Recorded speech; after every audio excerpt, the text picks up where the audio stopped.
Hi everyone, welcome back to another episode of Marketing Corner. Woo! Yay! Yay! Episode. We need a soundboard still. We need a soundboard. We Soren, so buy need a us a soundboard. soundboard. Someone fix Yeah. it. Yeah, we definitely need it. If you've listened to episode 97, if you haven't, go do it now. But otherwise, we still have Michael Aagaard in the studio, and in the first one we covered a little bit about his personal journey and what you've been doing, and moved into a co, and then we talked about public speaking and such. And this one we're gonna deep dive on the conversion rate optimization of the world. Yes, and then try to get a little bit nerdy if we can. Yes, we love I think we nerding can. out. We love nerding out. We should be able to do that. We should be able to do that, right? So, so without further ado, we've already covered this in episode 1, but like for you, what's the state of conversion rate optimization? Can you maybe let's start there? I think that's a good in 2025 heading into that. How do you see? Is that different from the years past? Let's start there maybe. Well, I mean, we touched on this briefly in the other episode, but I think it bears repeating. Is I mean, conversion rate optimization, experimentation, growth hacking. Right, there's different labels there, and I can see how conversion rate optimization is maybe a more antiquated term. I've never been restricted by terminology, so I think what I've been doing from day one essentially is experimentation-led growth, essentially, And so I think as we also mentioned in the other episode, but I think the thing that is a bit misleading or counterproductive about the title, conversion rate optimization, is the conversion rate. Yeah. Because that is an important metric, but it's only one metric, and you have to be careful not staring yourself blind on that. Right. Yes. So I think I do think it is more, and I do talk more about experimentation and growth now than just CRO. Yeah. But I think the whole, that whole area, if we put it together in one, I think there's a lot of positive things happening, and it's becoming bigger and bigger, and I think that's a net positive. I am a bit surprised at how difficult it is still to implement at companies, and my prediction years ago was that it would kind of become a thing like SEO or PPC, where you don't, there are very few companies. You don't think about it. No, exactly. They're like, we don't need that. Oh, we did the SEO stuff for a month and it's not working for us. You'd be like, what? Yeah, no. Right? Or PPC, paid advertising doesn't work. Like, okay. Crazy. So I thought it would be more like a cornerstone. Yeah. But I think one of the things that is I've encountered a lot, anyways, because I don't feel it has become that. No, and I feel I totally share that. I also thought a few years ago it would be a cornerstone. Yeah, it's not really, right? No, and I mean, what I experience is that many companies buy into the idea. I love the idea of experimentation and so on, because it sounds very logical. And sounds a little bit fancy. It does. It sounds a little bit like, we're experimenting to get to the right result. Yes. But also, it sometimes I think it's a bit of a false promise also, where it's people under the impression that, for example, with A/B testing, that we're always going to have a winner, woohoo, and things are going to be amazing, right? And this is a clear-cut winner. Everyone's on board. We're going to go with that. Yeah, and job done. And all the variants we test, all our good ideas are always going to be the best ideas, right? Exactly. Yeah. But, all the ones that your CEO loves. Yes, it's exactly. amazing. But then a lot of companies really, really hate the reality of CRO experimentation, whatever we want to call it, because it is something that initially anyways can feel like, or will kind of complicate things or slow things down. Yeah. And then I think a big part of it is the whole A/B testing, split testing part, which not everyone can do, because you need tons of traffic. Like, you need sample sizes, and how big do you need? Like, what we would say, how big a sample size? Well, it's always a hard question. I know. Yeah, I mean, how long is a piece of string? Yeah. So I mean, you say as a rule of thumb that if you have 1,000 conversions a month, that's one of the rules of thumb. Okay. Not users, but conversions. When you say conversions, we should also talk about what we see as a conversion. Well, are we talking one customer? Are we talking demo? Are we talking? So I would whatever the thing you want to measure, whatever the customer. The goal, that's what everyone wants. Yeah, but the goal, I mean, so you might not have, 1,000 actual concrete leads or sales or whatever a month that you can measure on. Exactly. So maybe that's not, you don't have enough traffic there to measure on that end goal. But you might have 1,000 clicks on a button. right? Yeah, so maybe downstream there's something you use there, but I mean, for it to really be valuable, you want your core KPI, you want a sample of 1,000. And there's people who are going to get angry at me for saying that, and this is not a blanket statement. It's just a rule of thumb, right? But I mean, the right way to do it is to use a sample size calculator and do the statistics, and look at how much traffic you have, how much traffic, and not just across the site, because not every single test you're going to do is probably going to be applicable to the whole site. So you just got to be sure that you're saying these sections of the site or whatever, the app, whatever you're working with, of this landing page is what we really want to improve and test on and optimize, and just make sure that you actually know what the sample size is for those sections or those pages. Another thing is I always do separate tests for mobile and desktop. Yeah. Two very different things. So you also have to be careful of not putting everything in one bucket, right? And so on and so on. So even if you have a ton of traffic, you have 1 million, users a month on your site, then you just still have to do this and just be sure, like, okay, when we start, chopping it into bits like this, we just still got to be sure that we have enough traffic, right? So that's the sane way to do it. And there's lots of there's an A/B test calculator, just put that in, which is one of them. My friend from Online Dialogue built that one. There's a frequentist and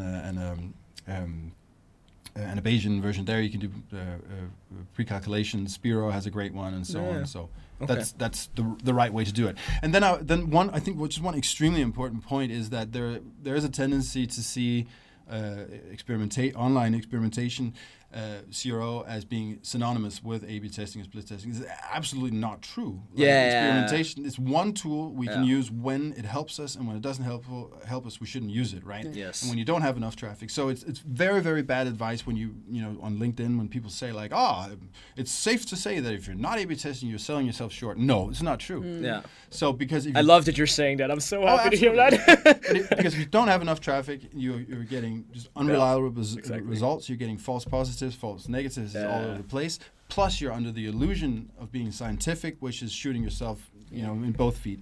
I see so many cases of people who are just like, hey, I'm doing experimentation, I'm split testing, and I'm like, okay, but you have no sample size, and you shouldn't be spending time on this. Exactly. You should be spending time over here instead, right? And you should learn basic statistics to understand that you can, from a purely mathematical standpoint, with a very small sample, have significant results at 95%. But that is a false positive because your sample isn't large enough, and that's why you have to do the pre-calculations and know if we're looking at a 10% increase, what is the actual sample we need to be able to be able to detect that difference. Love it. It's probably going to be much higher than you think. Yeah. I have an example. I might be misquoting now, but maybe I shouldn't even give this example. If you have a conversion rate of like 1 or 2%, and you're trying to no, I'm not going to do it. I can't remember the example. Anyways, one of the things that's very, very helpful though is just spending some time with a sample size calculator and punching in different sample sizes, and so the thing. So the baseline conversion rate is extremely important. The higher the conversion rate, the easier it is to be able to detect the difference, and the less of a sample size you need, right? Yes. But if you're dabbling, and then also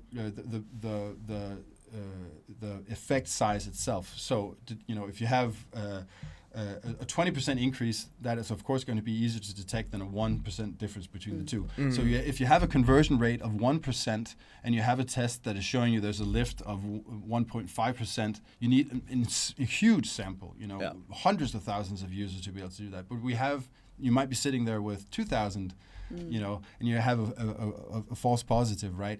So you've run the test for 2 weeks, and you're like, this is a winner. And it's like, if you did the pretest calculation, you might see that, well, we'll need to run this test for 4 years to get And I think results. we were talking before record of some of the obstacles, and I think I get stuck on this term conversion, right? Like, what is the conversion? And I know I mentioned that a little bit earlier, but if we were to optimize for traffic, who's saying it's good traffic? Yeah. And I think that's where a hurdle that a lot of B2B marketers have of there is a really long sales cycle, there's a lot of people involved, and when we get told, we need to see a 10% uptick in conversions, it's like, do you mean in 18 months when that person becomes a customer, or do we mean traffic that we don't know if it's any good? Do we mean demos that might not be any good? How do we tackle that as marketers? Do you have any advice for what is a good conversion that we can kind of hang our hat on a little bit? Well, I mean, I guess this sounds like I'm deflecting, but it always, fine. but it We're always, used to it. to me, it always goes back to the research, right, and the quality of your hypothesis, essentially, right? Yes. And if you have extreme amounts of traffic and you have like an immediate goal to measure on, e-commerce comes to mind here because you usually have a lot of traffic and you have impulse decisions and so on, and a million different levers and so on. You can see the conversion right away. That's easier than what you're mentioning. But it comes down to the quality of the hypothesis. So the more research you've done, the more you've pre-qualified your ideas and so on. The more likely it is to actually have a positive impact. Exactly. And then I'd say that the second thing is, and I don't know exactly how to do that. I usually have developers helping me with this, but being able to measure downstream. Yes. If you have a long sales cycle, like for example, when I worked for Unbound, a SaaS company, one thing is getting the immediate sign up. That's great, the 14-day trial. But what happens downstream? So we were able to then actually look at it a couple of months later and say, okay, so from the leads that we converted, this amount actually turned into paying customers. That's interesting. So. That's where it gets really interesting for me, right? Yes. I think so. And then, sorry. I was thinking, like, how do you? Because one of the things I really want to touch upon, because like I think everyone here in this room, we all believe in it. Like we've all invested in it. I've all done it. But let's say you're a marketeer out there listening to this, and like you're also a believer. But how do you convince your management? How have you been in organizations where you helped potential clients or something convince them that this needed to be a thing? And before you dive into that, we can talk about some of the blockers we've heard. Right? It takes too long. Takes too long. It's not statistically significant, or the CEO's like, I don't care. I want that like this. There's a lot of objections. I want revenue. I just want go make me revenue. Go make me revenue. Go revenue. Yeah. Right. Well, I mean, it's often an overall cultural thing because, and complete empathy here. I'm not talking down about anyone. It's just for a lot of business, it's putting out fires all the time, and it's like, oh shit, it's the next campaign tomorrow. Yeah. So you're under a lot of pressure. You're busy and so on, and then it's this in the beginning can seem like an extra layer because you're like, sure, but what's the research here and what's the hypothesis, and we want to do the experiment and so on and so on. So it just seems overwhelming. So part of that is having someone with enough experience, and I'm not trying to sell myself here at all. I'm just saying, like, or upscale someone internally, whatever. There is a level of knowledge that is needed to do this correctly, and that is often what backfires. And a lot of agencies are guilty of this.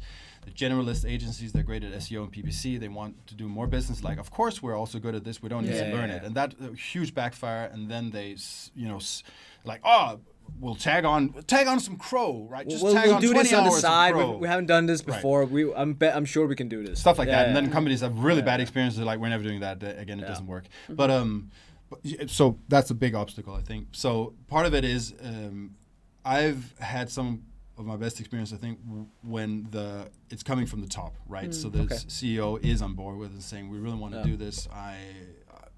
Sometimes they're bought into it. Yeah. And another thing I see also, there's a big difference between, I think, whatever we call it, legacy companies. Yes. Where you're trying to introduce this. Yeah. And it's a big slow machine. Slow corporate. Versus companies that are bought, that are born kind of with more of the experimentation mindset. Yeah, like if you have like a small scale up where like there's one head of marketing or two people in marketing and they are born digital, like, and they have a very close relation with the CEO because he's sitting right next to them, right?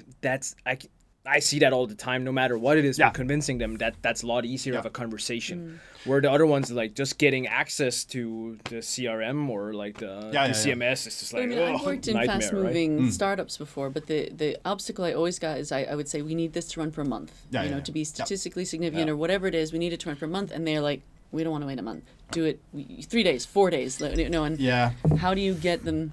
I would probably. I mean, if I think for a lot of startups, they probably don't have enough traffic yet to be able to do split testing. So you don't do that, right? So you have to start measuring. You have to find other ways of doing comparing periods and so on, or saying like it depends on the business model, but you could be comparing to like. A comparable period before last year, the best month we've ever had, the worst, and so on. So find ways of being able to compare, and then there's of course qualitative research you can tag on and so on, and you can look at smaller conversion points and so on, or that are not quite as deep down in the funnel. Sorry, I was going to say. So a different way of framing it, though, as far as getting the buy-in from leadership and so on, is instead of framing it as we're looking for winners, we're always looking for for versions that are better. It could also be avoiding loss, right? Because then you're saying, I just saved your ass because this variant we tested here underperformed by 30%. Imagine if you just implemented it and this was a new permanent thing that lived out in the wild for every single customer. That would not be good. No. So rather than being disappointed that this new thing didn't do better, you're saying, whew, I'm so relieved that we didn't. And some people resonate with that. Yeah. Some people, they're like, that way will get to them. In another way, they don't care too much about the winners. They care more about the losers. But not being the loser. And then the big difference there, though, is there's a big difference between being the in-house team then, because then you're the heroes, because we avoided doing this. But if you're the consultant, who's supposed to propose all the ideas, and you keep going like, whoo, good thing we didn't implement the thing I suggested. It might not look good, Because actually it's really tricky. and then I think there is the argument of that sometimes is too easy of an argument to make, is that we're not testing to win, we're testing to learn. Yeah. Which I think, of course, is a valid point. Everybody fucking says that. Yeah. It's always like, well, it's just a learning experience. Like, shut the fuck up, right? No hard feelings, but we're also we're trying to make money. Yeah, exactly. I mean, and it is valid. You have to learn from your tests and so on. Yeah.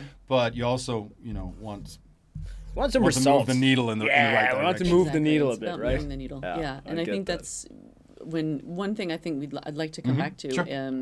Speaking of experiments, you say that we all automatically default to A/B. What other experiments could people try that isn't A/B that you would recommend? Well, I mean, or does it depend on what they're trying? Well, I mean, experimentation essentially is about always being curious and asking the question, could this be better? And trying to think differently about how to approach, solving various business issues. So I think that's the first thing. And then, I mean, for it to be an experiment that doesn't have much to do with A/B testing or not. I mean, that if you have enough traffic, it's great because you can remove a lot of bias and so on. But there is, of course, a lot of noise online. But the idea is, doing some research to understand the problem and then come up with qualified,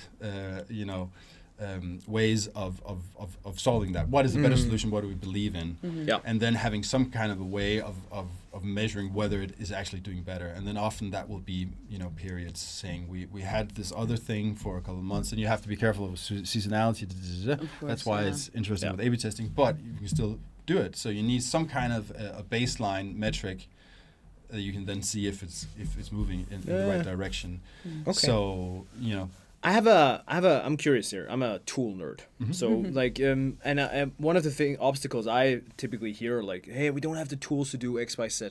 When it comes to like your field here, like, do you feel like are there any must-have tools you need to have in order to get started, or do you feel like you just need WordPress and you're good to go?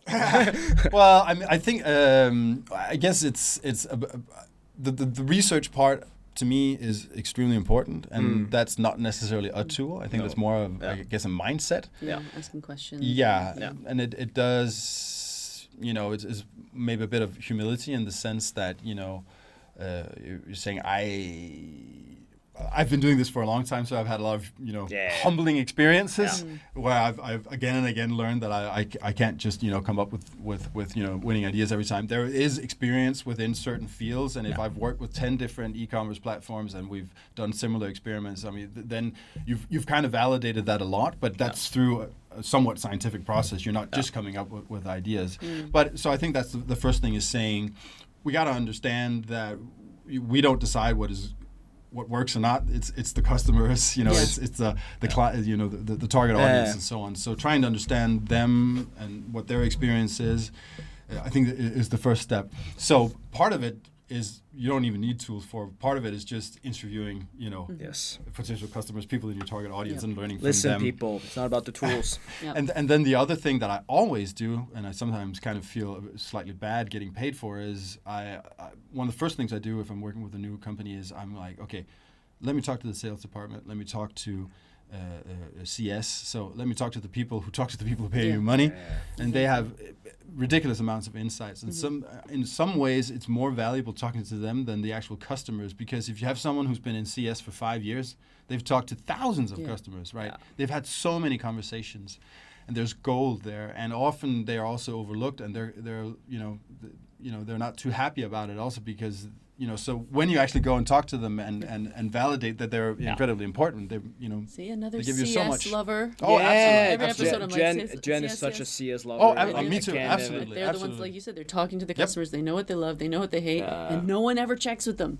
But they just have to deal with it. It's so wild sometimes when you speak to someone from CS, for example, or if it's B2B, if the person who runs the demos or whatever, and you talk to them and you say, what are the conversations you're having? What are the questions they're asking? What are the sales arguments that really work? What are what brings them to a yes? What brings them to a no? And so on. You get all that, and then you look at, for example, the landing page, and you're like, Jesus Christ! Like this is a completely different worlds, right? This is what the marketers wrote. This is what We have that all the time where I go to CS and they're like, yeah, that feature you guys are talking about doesn't work that good. Yeah. So maybe stop talking about I thought you were going to say it so doesn't exist. Not yet. It's on the roadmap, right? That's the sales' favorite line. It's on the roadmap. But I'd love to, because I think if I'm putting my listener hat on, maybe a lot of this sounds like, where the hell do I get started? So we start with a question, right? We start with what we're trying to prove.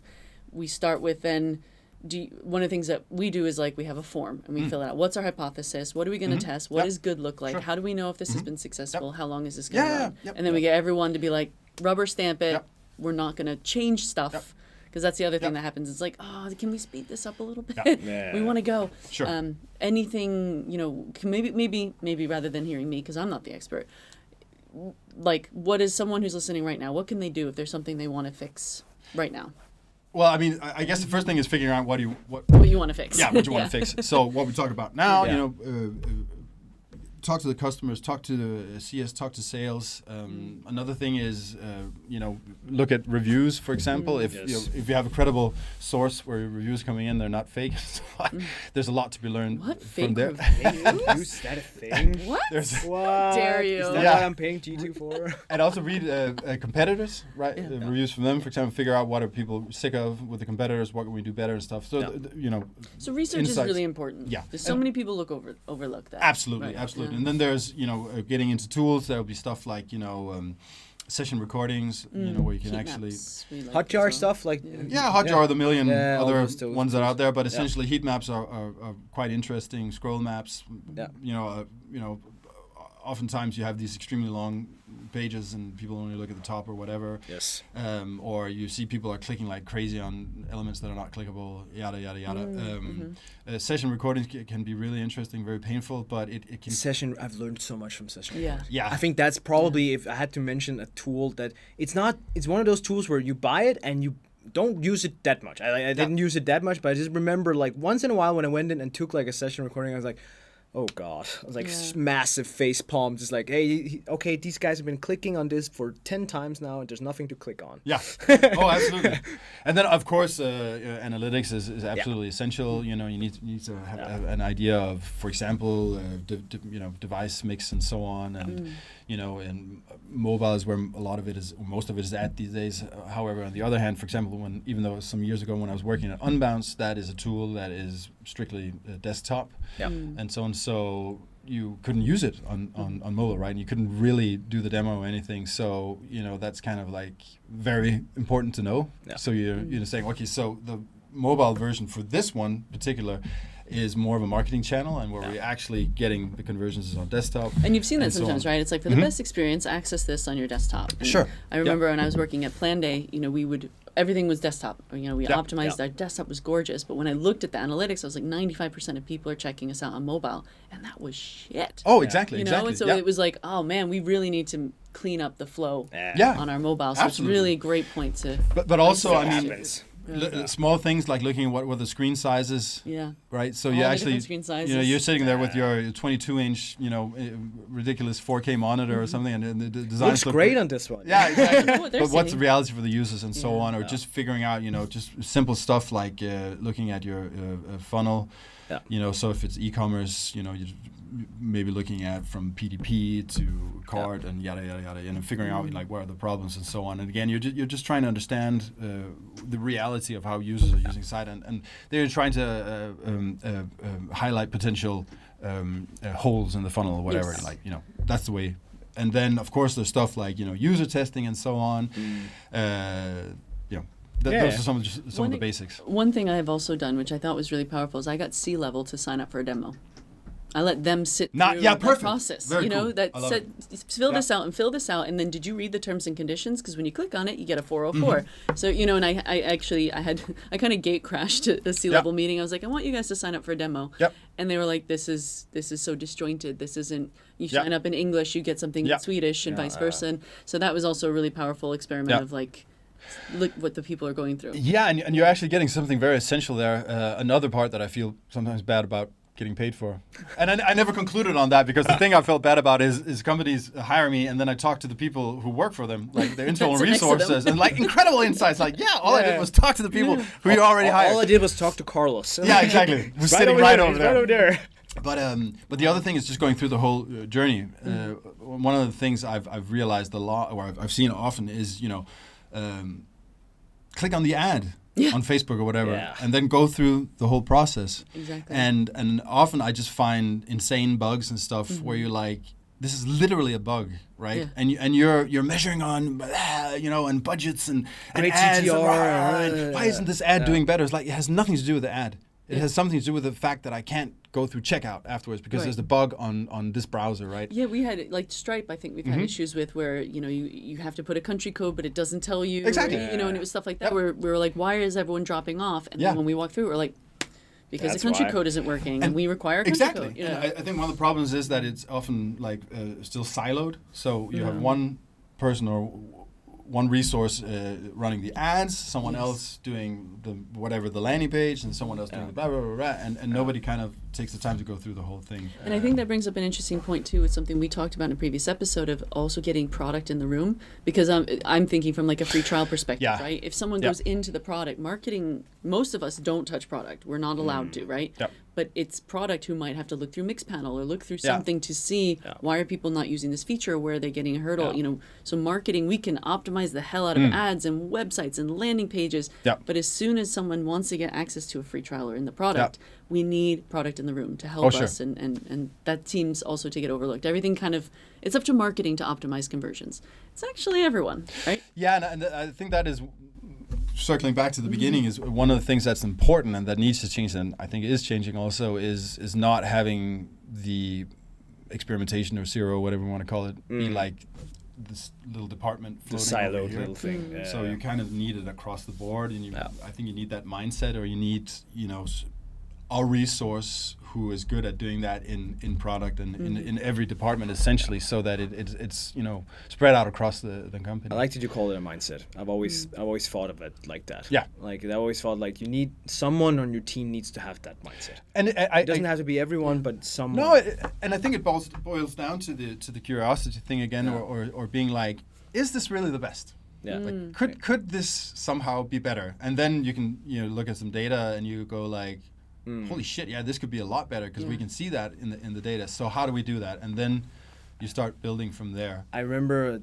we were running a little bit out of time, but just a small note here. I remember when I worked at Templify, I was that guy. I was the mindset guy. And so I would start all these experiments, and then the thing it had this effect, and this is kind of what I always talk when I talk about growth experiments and stuff like that, is that once you start proving it, once you're like, hey, there's some traction in the experiment, then everyone's interested. Then when it's a good story. When it's a good story, then suddenly you get attention. I remember I did these few things, and then suddenly everyone's. And when I announced I was leaving, I was like, okay, we want to make sure we keep testing. So then suddenly, okay, you take care of this. How did Casper do this? And then it became like a cultural thing that they carried with them. Yeah. And I thought that was super cool. Oh, definitely. Maybe one last note as far as getting them on board. One of the things that I've done well is I've done a lot of also just research projects where I handed over and it's also a good way to vet clients. It's like, I'll do the research project and I'll see how you react, and we can see if I'm even interested in this relationship, or if you are, and so fight, right? But one of the things is doing like thorough research with all the things we mentioned before, and then I'll do a workshop, online or in person, where I kind of go through all of it. So you stack the evidence essentially, and then so a mix of the evidence, and then also going through the site, for example, live on mobile and saying this and that and showing it and so on, and every step of the way. And then you can have a dialogue, and they can ask questions, and you can answer, and so on. And then what I usually do is, towards the end, I'll then have some concrete wireframes for them, right? So I've bombarded them with 200 different things, and at that point, most CEOs will be like, yeah, we could probably be doing something better here, right? And this, if there's a lot of evidence, this sounds reasonable, yes. But then I tie it together with some actual wireframes saying, like, this is not the final thing, this is not the end result, this is just to show you a way you could do it differently. So, on the PDP, for example, based on all the things we've talked about, all the things I've shown you, all the evidence, so on, you could do this. And then they go, oh, and there's a sigh of relief, because it's like, this is not impossible. It's achievable. It's achievable. It's by doable, doing this. You can and get I think there. the other thing that you bring is an external pair of eyes, right? Yes. Because so many of us are just so blinded, like, we always do it like this. It's always been purple. It's always been purple. And that happens very quickly. And I guess one of the things that is an advantage for me is I've been in-house, I've been with agencies, and I've spent a long time being solo. So I've had the different views. And what I did realize at Unbounce was, a couple of years in, I started to get blind. Right. And that is what is a very good point you mentioned there. Is having a little bit more of objectivity. So a little bit more objectivity, and maybe a mindset of, I don't know. And then, But it could. Yes, and then get the evidence, talk to the people who talk to the people who pay you, and the customers, and so on. And then I think that combination is a powerful way to start. And I think maybe that hits on to one of the things that I love to have is the kind of friends of the house. These customers who love you no matter what. So you can say, hey, what do you think of this? We have some that were like, what if our landing page looked like that? And they like, that's shit. No one buys your product for that. This is the thing that we love. They're brutally honest, but we know we can kind of fuck up in front of them, and they're not going to leave us. So it's good to kind of cultivate that kind of, we say friends of the house, but customers who you can talk to about these things. And then, sorry, one more last point. There's always so many last Final point. Final point. But also figuring, I think one of the things that often happens is you're testing meaningless things or ridiculous things. Because you're like, I've read this in a blog post or whatever. There's a big difference between that and then actually nailing, like, this is actually meaningful. If we can move the needle on this parameter here, this is actually going to, make a difference. I was working with a client. They have an app and so on, and a bunch of research. And what I ended up being able to pinpoint, and they agreed with, was that the very most important page they had at all was not on the app. It was actually on the site, because you had to leave the app after your free trial and then go to the site on a landing page there to actually convert and give your credit card information. So, and that was essentially the most critical step in the entire business model, really. So it's like, okay, so we can do all this other crap, we can look at that, blah, blah, blah, blah, blah, but this one page here is absolutely critical, and any little improvement we can make here is going to move the needle for us. So this is a place where we can so start. much better, right? Yeah. Like getting real business metrics, getting close to what actually matters. Yes. You mean like not colors? Yeah. Testing hey, should it be red or green? Or, green and purple. Cool. We're going a little over time, but what have we forgotten? Is there anything else that you want the listeners to know? Embark on their CRO journey. I guess another thing is you got to get the team involved. Yes. So if you're a consultant, you're not kind of the arrogant person coming in and telling them everything is shit because they built it. You don't want them to get defensive and so on, but you also want to bring them in and get their ideas and so on. So what I've found very helpful is actual workshops, but not brainstorms where people show up and you're like, let's write down ideas. Brainstorms are the killer of all good things. Yeah, it's horrible. So a much better way of doing it is preparing them and saying, you guys, you've worked here for so long, you have so many great ideas, you got your finger on the pulse and everything, really make them understand that you want them to be involved. Then you set up a date for the workshop, but then beforehand you give them a task. You're saying, okay, so these are the 4 areas that are meaningful for us to work with. No limitations. I want all your ideas, all your points and stuff, but I want you to make it concrete, so it doesn't matter if you draw it on a post-it or whatever. You do an actual wireframe. I just want you to able to present 3 ideas, whatever you get to choose. And then it's pretty incredible what you see people actually coming up with. And then also you're not putting on the spot where they have to freestyle like with ideas. So you're giving them time to actually be able to confidently present something to you. Yeah. And then from there, that opens a lot of And then you get doors. the buy-in from them because now they're invested in fixing exactly. it. Now they're part of the process, right? Yeah, that's the important thing because that's the worst, to have someone come in, tell you how to do things. Yeah, and this is then how you leave do it. again, And you're like, right? you can't do it because of this, and this, or And I think that's another part of this, CRO growth, whatever. There is a confrontational aspect to it. Yeah. And diplomacy is extremely important. You have to understand, like, there's a reason why this is the state of affairs, and the people you're talking to are actually the ones who built it, and so on. So there's some diplomacy there that you're not just kicking in the door and expecting everyone to change stuff just because you're the hero. Yeah, exactly. Exactly. Yeah, trust me, I made that mistake. Yeah, emotional intelligence is very important. Absolutely. Interesting. Great. Awesome. We really have to end it here. We do. Thank you so much for coming. Thank Michael. you. It's been such really a pleasure. Enjoyed it. Yes, Learned thank you so much. Thank you. I really enjoyed it. Thank you so much. Any shout outs, anything you want to give before? Any plugs? Any plugs? Oh, well, I mean, love to connect on LinkedIn. Michael Aagaard, Michael Aagaard. Find me. We'll put it in the show notes. Yeah. So we make it idiot proof. So feel free to reach out. I love talking about this stuff. So and thank you again. Yeah, thank you so much, Michael. Great to have you. Take care, guys, and thanks for listening. Bye. Bye.